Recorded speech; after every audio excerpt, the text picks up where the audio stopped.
Yeah. Why does Cars for Kids funnel most of its money to Fiveish/YapDollar and a town in New Jersey? Why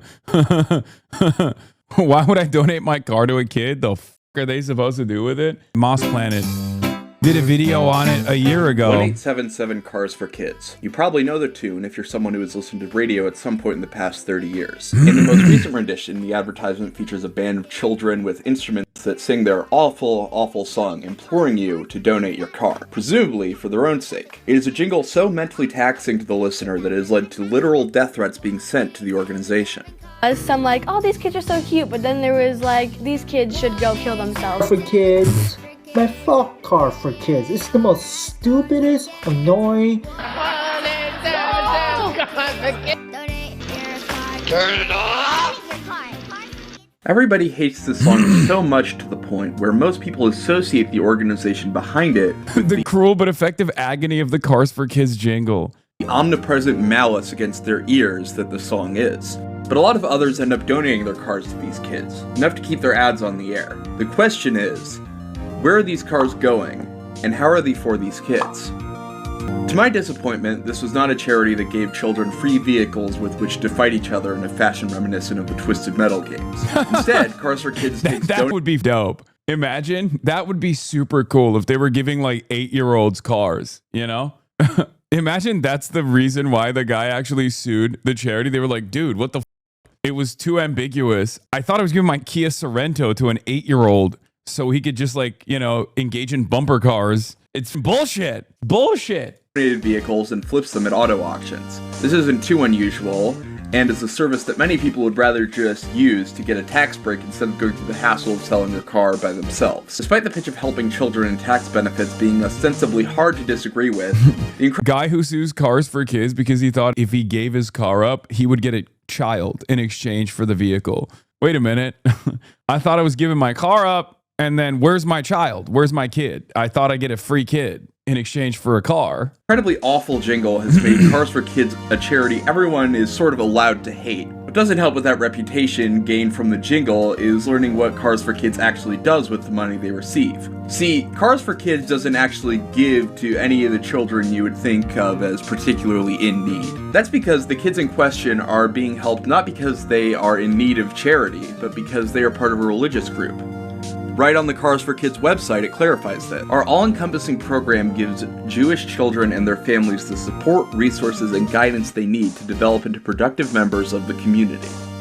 What the website doesn't clarify is that these Jewish kids are almost exclusively in New Jersey, the city of... No, but it's funny because it doesn't even do that. Even that's misleading. There are other sister charity organizations or subsidiary charity organizations, which I'm sure he's going to get into in this video. But like, there are other subsidiary organizations that actually take those funds and then don't even give it to the children. Don't even give it to the Jewish kids in Lakewood, New Jersey. It's just teenagers between the ages 16 and 18 in Lakewood, New Jersey, who want to go to Israel for a matchmaking opportunity in Israel. It does do tutoring and summer camps for Orthodox kids in Lakewood, I think, at least. Okay.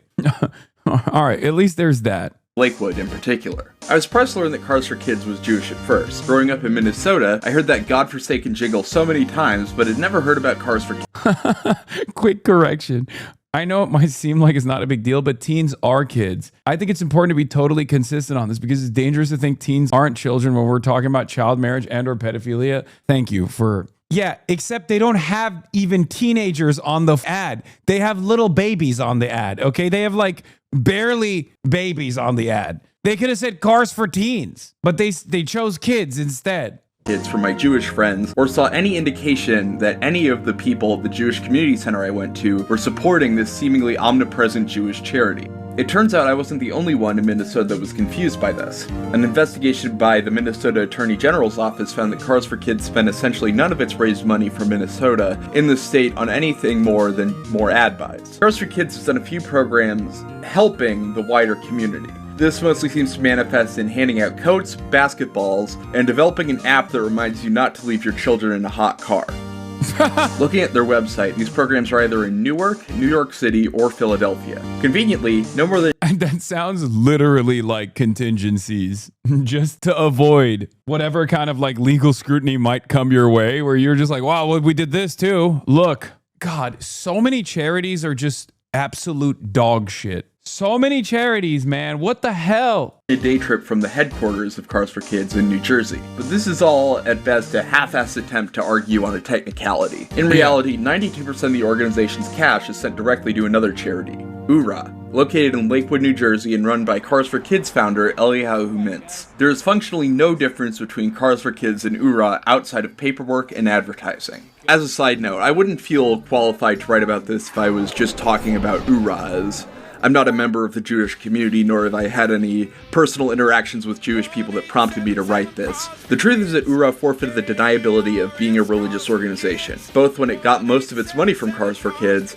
and when it didn't even register as one for tax purposes. URA doesn't offer its services to Jewish people outside the greater New York and New Jersey metro area. Less than 1% of the money stays in other states that donate, and besides, any charity that is going to subject us to that awful jingle would already be one under intense legal scrutiny in a just system. I've actually been passively familiar with URA for a few years now. Like an unfortunately large number of things in my life, URA originally came to my attention via an episode of the Cumtown podcast. Now No! Hey, that is crazy, bro. Oh my God. This is one of those things where you just don't admit it. You just keep that to yourself. I mean, I know I brought it up as a joke earlier that this is like a very famous Cumtown bit, but god damn, dude, that's crazy. I'll get to what part of URA was in that clip specifically, but if you know, you know. URA is itself a modern Orthodox Jewish charity that services said community. Putting my protective hat on here, okay? For plausible deniability. Orthodox Judaism is defined by maintaining Orthodox traditions while still interacting with the modern world as it is. This is different from ultra-Orthodox or Haredi Judaism, whose adherents self-segregate from broader society to maintain their beliefs as authentically as possible. In terms of services offered, URA seems to focus mainly on surprise. 10 years ago, people would be shocked to learn that you would listen to a show called Cumtown. Now is normal.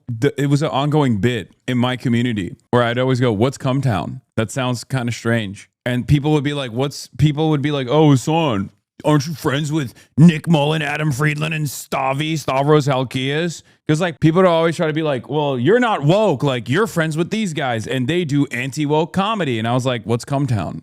Like that was the joke. Be like, what, Seaman Village? I don't know what you're talking about. Because like all of these weirdo edge communities would constantly try to like present me as this like reactionary because I was friends with the Cumtown guys. The younger generation, although not exclusively. This focus makes sense given that Orthodox families have more children on average than any other Jewish denomination in America, and the community has a general distrust of public institutions. They need a lot of cars to pay for these kids. It is for this reason that the charity exists supposedly, as a means to provide the Orthodox community with help raising children through programs like day camp. I say supposedly because URA is unique even among shady charities for how strange it is. High-rise apartments, strip malls, and even mixed-use development in Jerusalem.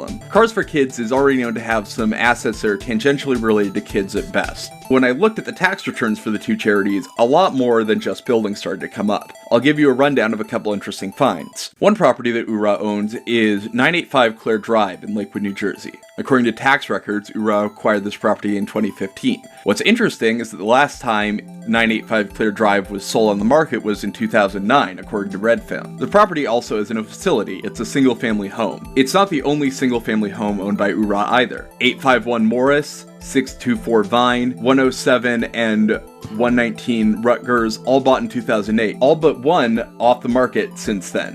107 was sold in 2022 for $85,000 more than the tax-assessed value. I don't know what these are being used for, but the fact that Google Street View doesn't show any signs that these buildings are being converted into a non-residential role makes me think that there might be more going on. Another revelation from these forms is how much profit this nonprofit makes. 2021 revenue was $77,977,049, up 62.5% from the previous year, while expenses of $28,251,610 represented a mere 7% rise. These numbers aren't unprecedented. Look at pretty much any college in the US, but still raise questions. More specifically, it makes you wonder what that $34 million in cash is doing just sitting there. For that, I have at least a partial answer. URA hosts a yearly charity auction in a live stream telethon format. During this telethon, URA gives out several prizes, many of them straight up cash, in a format that they call an auction, but is really just a raffle. Interspersing these auctions is a character I knew I was going to have to talk about eventually, and filled me with a sense of dread.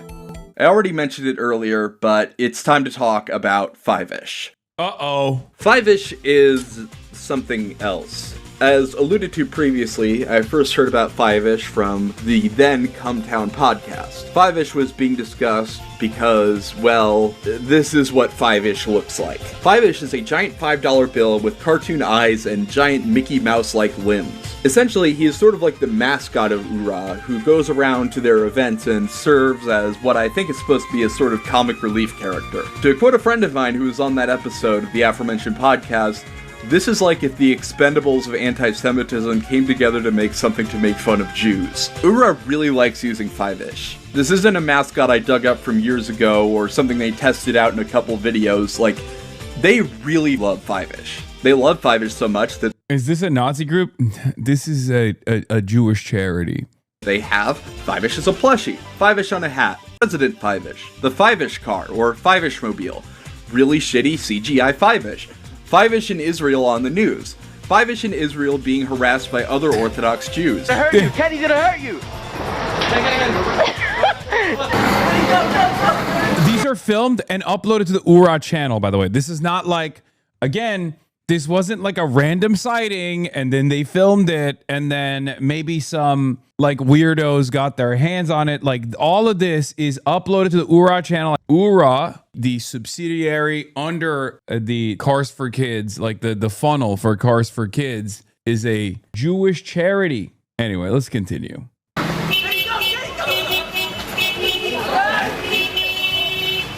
Fiveish and his Fiveish family being washed ashore and threatened by the military of Panama, being partially led by a knockoff version of the prince from Frozen. Okay, why don't I start there, at that last one. So, URA commissioned or produced, I couldn't find exactly if it was done in-house, these animations featuring Fiveish. The intent is children's programming, which You're in the URA thumbnail? refers to as Schmorg, as in smorgasbord. The most interesting Schmorg is one that is 38 minutes long and involves the aforementioned military of Panama. So the video starts, and after a short intro we see three boys walk out of their bullet-ridden school onto the sidewalk. Two of the boys stop as the third boy asks where they're going. They say, "We're going to visit Fiveish." As all three boys blink their porcelain doll eyes to mimic human behaviors, a Cars for Kids branded taxi drives past and the scene moves on to another intro, except this one transitions into a theme song, an incredibly long theme song. In fact, I did some napkin math to find out that this theme song is a little under 2 minutes. Schmorgtails? For context, that is longer than the 1 minute, 36-second intro of the syndicated version of Twin Peaks. If you include the cold intro, it is about as long as the intro to Band of Brothers, and only 10 seconds shorter than the longest intro in TV language history, which is the cut intro to Twin Peaks. Look, it's a long intro. Rest in peace, David Lynch. The three boys finally arrive at Fiveish's house, where they inform him that they have anxiety that they won't be able to attend the yeshiva, religious school, that they want. There doesn't seem to be an inciting incident, really, or a stated reason that these boys are nervous. Nevertheless, Fiveish regales them with the story of when my friends and I were really scared. Now, even though this sounds like Fiveish is about to tell these whiny kids about his time in prison, that is unfortunately not the direction it goes. Fiveish is dropped off at the airport, does his Catskills material. Wait. You forgot your change. Change? What do you mean change? I need a change? Well, I mean, everybody could use a little bit of change. I'm not saying that, but I mean, how much do I really need to change? No, you left. And enters the building. Then, Fiveish is accosted by this overbearing TSA worker, who then waves him through. The worker then starts talking with another, more anthropomorphic Fiveish, who is bringing a kosher meal on the plane, but is told it looks too much like a bomb. They then strike up a conversation conversation about what yeshiva they went to for some reason. What makes this so bizarre is, for lack of a better term, it's sort of unskilled racism. Let me try to explain. So the TSA worker speaks with some kind of accent. I say some kind because it's not clear what stereotype this man is supposed to represent. He wears a yarmulke, which would imply he's Jewish, but he also punctuates his sentences with Arabic terms like Habibi. Habibi, look at me. Do I look like a stewardess? This accent is so thick that it could either be No, that's Israeli, Arab Jew. It's not that confusing when you are a little bit more in tune with what's going on. Israeli or some kind of approximation of Arabic. I say this because there's another Fiveish sketch showing an Arab terrorist going through security without issue. I think this man is supposed to be an overbearing Arab who accosts Fiveish who wants to bring a kosher meal on, but then they forgot and decided to add in some dialogue that makes him seem Israeli. After this, the Fiveishes get on their flight with El Al, the largest Israeli airliner, which then promptly crashes into the ocean because of engine breakage. Enough reps for everyone. I know I should have done Hatavas Chalayim this morning.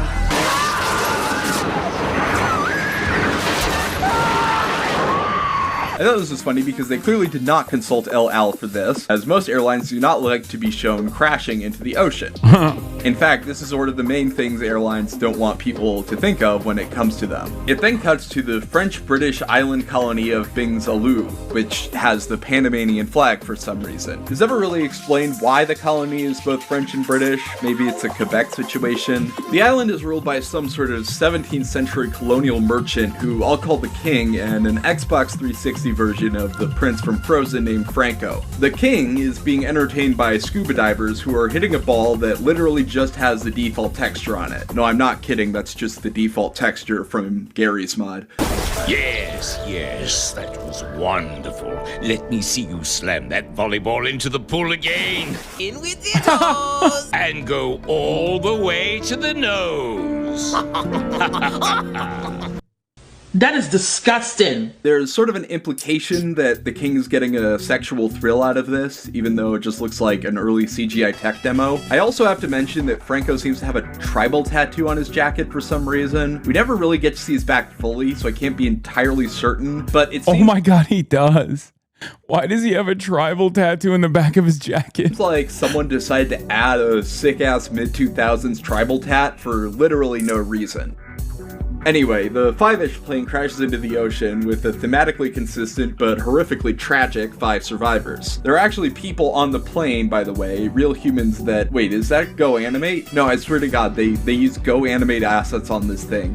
I don't even know how that's easier, honestly. They didn't animate them, they just loved the Go Animate assets so much that they need them to be there. I just had to mention that, I'm sorry. Anyway, the Fiveishes wash up on the beach, sing a song, and get reprimanded.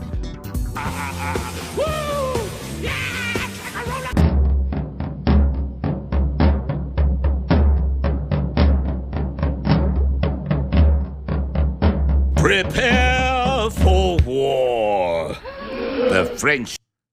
The next most interesting thing to happen is when Lord Farquaad shows up. A lot of exposition occurs, there's a song, yada yada yada. The Fiveish congregation finds themselves trapped at the royal palace, where, after a musical number— Wait a minute. Let me explain.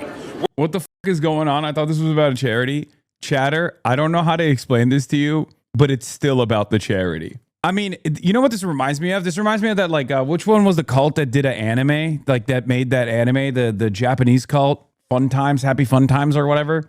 Basically, this is the Orthodox Jewish version of that. With a song. Hit it. New England clam chowder or gefilte fish. It's not too difficult to call. Why eat crab cakes or octopus instead of soup with matzo balls? Get beckoned by a man named Moshe, a, quote, Jew just like you. This confirms that Fiveish is a full part of the religion and that Urab wants children to know that money can indeed become Jewish. Moshe then tells them they don't like Jews here, which you would think is a prejudice that would fall away after a while, but apparently is very deeply held. There also isn't any mention by any other islander made about Jews, which makes me think that Moshe is just a guy who's— Okay, I'm gonna be honest with you, Moshe kind of looks like a Nazi. I don't know why they made him dress like that for some reason. I don't know. Hell. There also isn't any mention by any other islander made about Jews, which makes me think that Moshe is just a guy who sucks and is disliked for different reasons and just attributes it to anti-Semitism. I also wanted to mention that Moshe's outfit is weirdly specific. Not in its details, those are fairly scant, but the fact that it seems to include an Austro-Hungarian military ski cap for some reason, I found very bizarre. I don't note this because it's particularly important, but rather because it raises questions as to where they got his model from. Of all the models on all the asset stores, why it was an Austrian mountaineer circa 1915 that was chosen, I have no idea. Why instead did they not choose any other kind of generic soldier?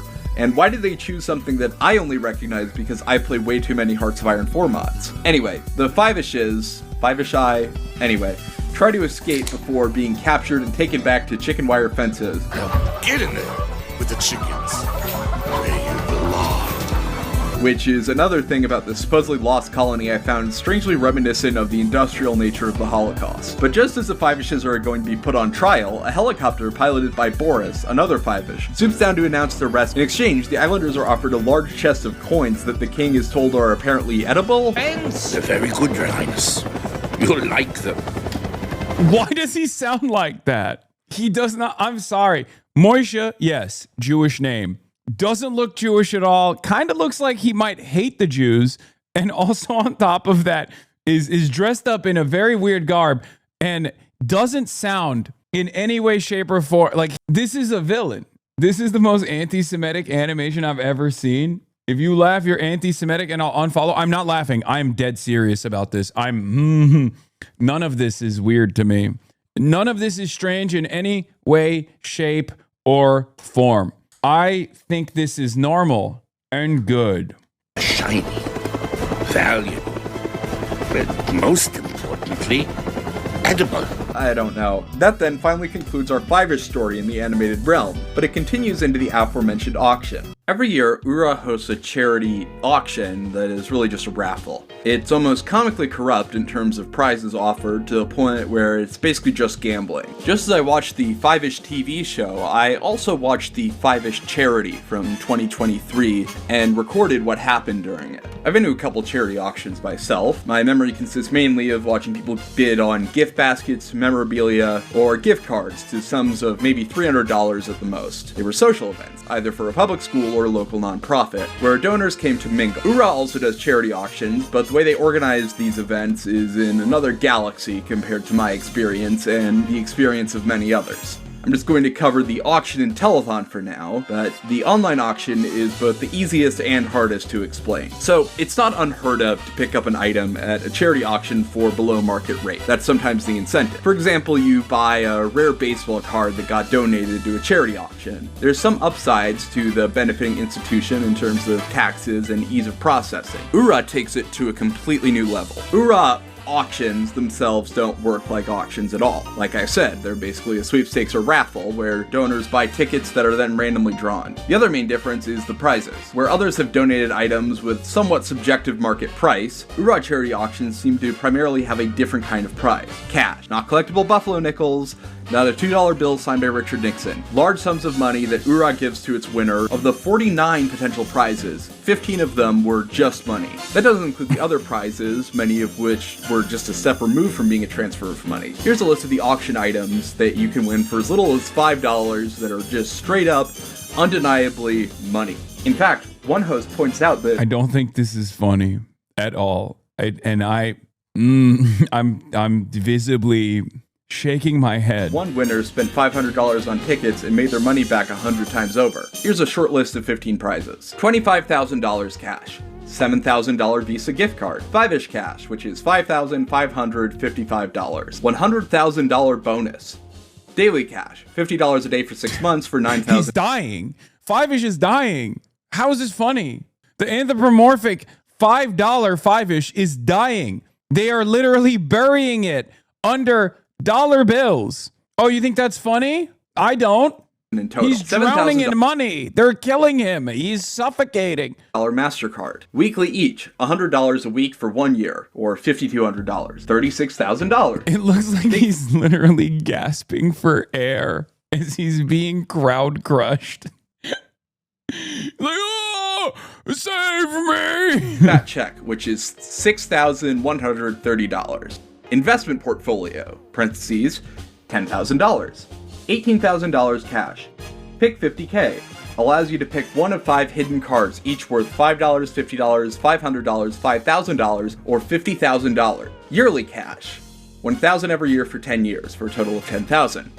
Instant 50K for $50,000. 10 of the 50 prizes are some form of guarantee and help paying for a specific bill or expense with a listed value. Choice items from that selection include rent and mortgage, an Amazon spree, and, quote, living expenses. 6 prizes are a trip to Israel, either for a holiday or just covering the ticket price of a dozen people. 11 prizes are what I would consider to be desirable for most people, even outside the community URA serves. These include items such as a Toyota Sienna, a fine silver, or a vacation anywhere. I also have to mention what is by far the strangest item in the last list on that count, which is $8,500 that goes towards a bunker or safe room on your property. Well, myself, a Gentile, I never felt like having a secured bunker in your backyard is something that would be more appealing to the Jewish people I know. I mean, if I got offered a bunker for $5, would I turn it down? The answer doesn't have much to do with my ethnicity or religion, and really is just more a question of how cool I think having a bunker would be. The final 7 items are the only one I could find that were related to the local Orthodox community.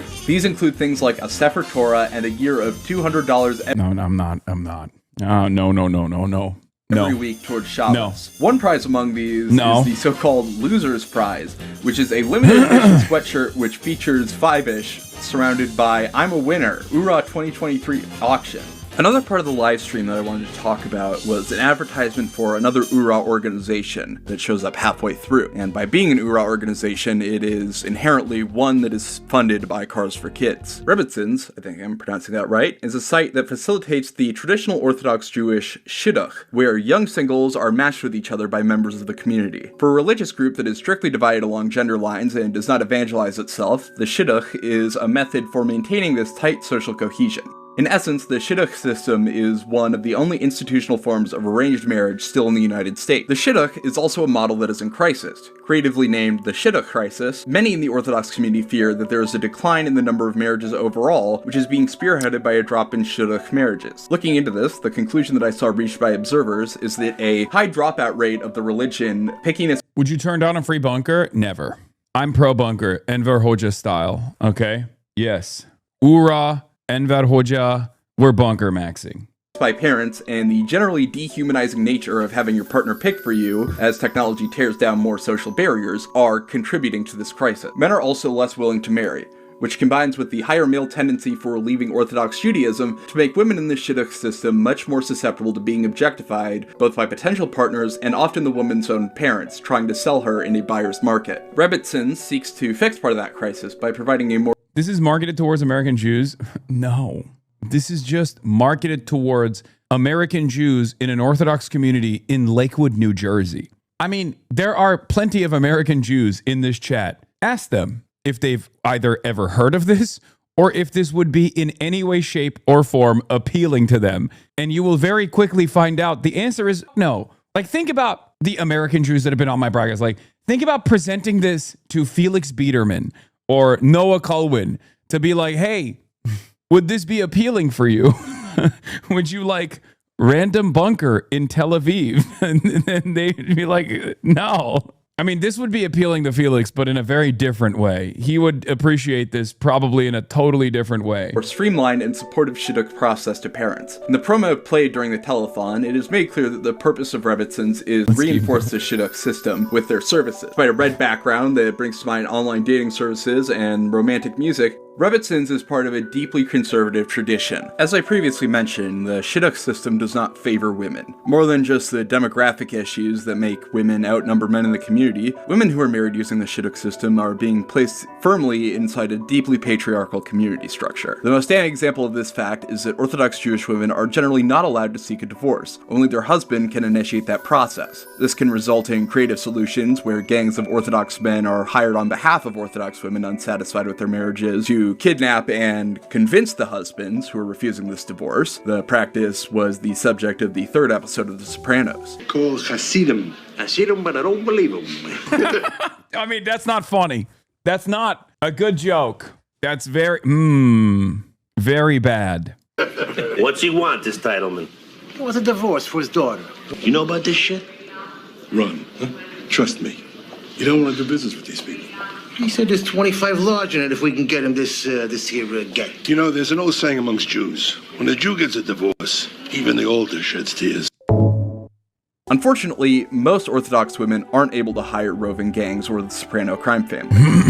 While studies on the topic in American Orthodox Jewish communities are rare, it's found that the Orthodox community in Israel had high rates of domestic abuse, far higher than the average. A study from the University of Puget Sound noted the relationship between adherence and violence. Domestic violence is harder to escape for more religious women because of their strict adherence to the halacha. Despite Ura being more modern than other strains of Orthodox Judaism, the leadership still maintains a deeply conservative view towards marriage. Ura founder... This is where I also have to give you guys an additional piece of information that many of you are familiar with if you've been watching for long enough. Oftentimes comes across as strange. Now, you would think that Orthodox Judaism is the original strand of Judaism, that it's been around for as long as Judaism has been around for. But it's actually the opposite. Judaism has been around for thousands of years, whereas Orthodox Judaism has only been around for a couple hundred years, almost 200 at this point. It was invented in Eastern Europe, and it's actually the most modern version of Judaism. It's basically Wahhabism. Yes, it's Wahhabism for Jews, pretty much.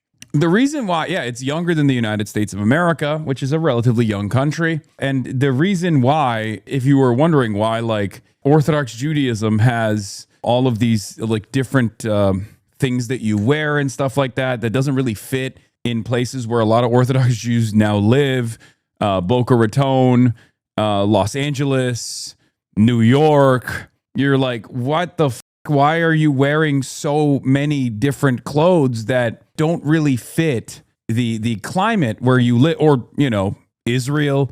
That's because it was invented in Eastern Europe. It makes a lot of sense when you realize that it was invented in Eastern Europe as a newer version that is more fundamentalist of the OG line of Judaism. When you're like, why are you wearing a bearskin hat? It's 100 degrees in Tel Aviv. That's because it makes sense for Ukraine, Eastern Europe in general. Doesn't necessarily make sense for many of the places that Orthodox Jews now live in. Chaim Mintz said so himself in November Style, bro, 2023, you don't understand. True. answering a question about the roles of men and women in a statement summarized by Ura as, "The man makes the decisions because he has the Torah knowledge to back him up." There's no boss in Jewish marriage. We'll put it as most wives like a husband as a leader, because a husband who is... You've never had sex because you don't have one of those hats? Yes, I think the hats are actually kind of dope. I feel like there's no way for me to acquire one without people considering me to be anti-Semitic. So I'm just not going to get one, but I do want one. It shows to the rest of the group that you have had sex. It's a marriage hat. For those of you who don't know, if you see those big hats, that implies that the person has been married. I think it's cool that you're like, yeah, this is my pussy getter hat. Like, I am hatless and will remain hatless. But yeah, that's what it means. It's like, it's one of those situations where you liken those hats as your most Gentile option. They smell really bad in the summer if you don't take care of it properly. I think it's cool. It looks cool. That and the tefillin, both of those things look cool. The tefillin makes you look like a Muslim Spartan, okay? They do the Sparta wrap, and then it has a little Kaaba at the top. That's just my own personal preference. Anyway, let's continue. He's a Torah, and he studies Torah, and he knows what the laws of the Torah are. Usually he knows more than the wife knows. Statements like this point to a phenomenon called Haredization, where modern Orthodox communities have become increasingly observant of traditional practices. The growth has been on top of a high base level of poverty as well, that by some counts is equal to that of Detroit. The Orthodox community is known for higher poverty rates, while also helping one another very frequently, but this cannot sustain a growing community. Luckily, URA exists to promote the interests of Lakewood residents. By comparing the Lakewood city budget for 2021 with URA's operating expenses in the same year, my math showed that URA spends the equivalent of 23.5% of the city budget on its own project. URA runs a rather sophisticated operation for giving to its community. The Salvation Army Worldwide Office grants roughly 71% of its operating expenses to other organizations, and the Jewish community for the foundation of Greater West West Metro New Jersey gives almost 85% of its operating expenses away. URA only gives 12.7% of its operating expenses away. Over 13 million of the 28 million in 2021 operating expenses went to salaries, miscellaneous payroll obligations, and office expenses. But given the aforementioned insular nature of URA, these are almost definitely all being paid to Lakewood residents. Paying so many salaries creates a sort of Ouroboros of local investment that has coincided with the aforementioned boom that Lakewood has been experiencing in recent years. URA bolsters the yeshiva system of private religious schools by making them a more appealing option for parents, either by making them cheaper or by otherwise enhancing their facilities. Meanwhile, the yeshiva push has put the Lakewood School District into a financial death spiral. By using legal loopholes, yeshivas have been able to demand bus services for 30,000 private school students from a service that only educates around 5,000 public school students. This is a cost that a large organization like URA could feasibly take on, maybe by providing, I don't know, cars for these kids. All this, the telethon, the shidduch, the buses, Fiveish, is being funded by the dollars of mostly unaware people across the country donating to Cars for Kids. That is my main problem with URA. It's the deception. If you took all of what I just described and told me it was being funded by some billionaire donor, my tune would change, not because I would approve of it now anymore on a personal level, but because the externalities are being contained to one person. But given the number of times you've heard that Cars for Kids jingle, we all know it's not contained to one person. There are also plenty of Christian charities that misuse government funds and deceive the public. Hell, there are so many that the idea of a pastor with a private jet has become a joke for half the country and a religious reality for a significant minority. When compared to the sheer scale of fraud in the name of Jesus Christ that has been committed in this country, URA's tens of billions seem laughable. What are you gonna do? It's the American way, baby. With the $5 bill? Huh? Put it on your pile with all your other bill? Probably, yeah. But those charities receive plenty of scrutiny for their actions, even if it doesn't work all the time.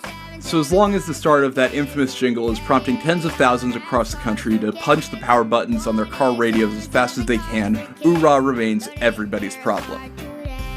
Hey, thanks for watching the video. This was something that I adapted. That was a really good video. Respect. Dude, only in the United States of America in the year 2026 of our holy Lord do you have a guy who does an effort post on a Jewish charity, doesn't hit any like anti-Semitism notes whatsoever, issues a content warning in between, and previously promotes Cumtown at the same time. This is why I think like Woke 1 just simply did not work. And we need something new. We need something better. Woke 2.0 needs to factor all of the unique nature of progressive politics into it. Like, think about it. He literally issues a content warning for domestic abuse, and he's a Cumtown enjoyer. This is what Woke 2.0 looks like. This is what Woke always was. This juxtaposition exists. A bit of casual Islamophobia. Oh, you're showing the... Step through the detector, please. Have your boarding pass and ticket available. Ooh, I cannot wait to go to Eretz Yisrael for Hanukkah and visit my cousins, the Shekels. All right, enjoy your flight. Like, that's very clearly an Orthodox Jewish man that they put like what they want to make seem like a keffiyeh on his head. Oh, the TSA is so woke. They let Arab Muslims in. They let Arab Muslims in to do terrorism into Israel all the time.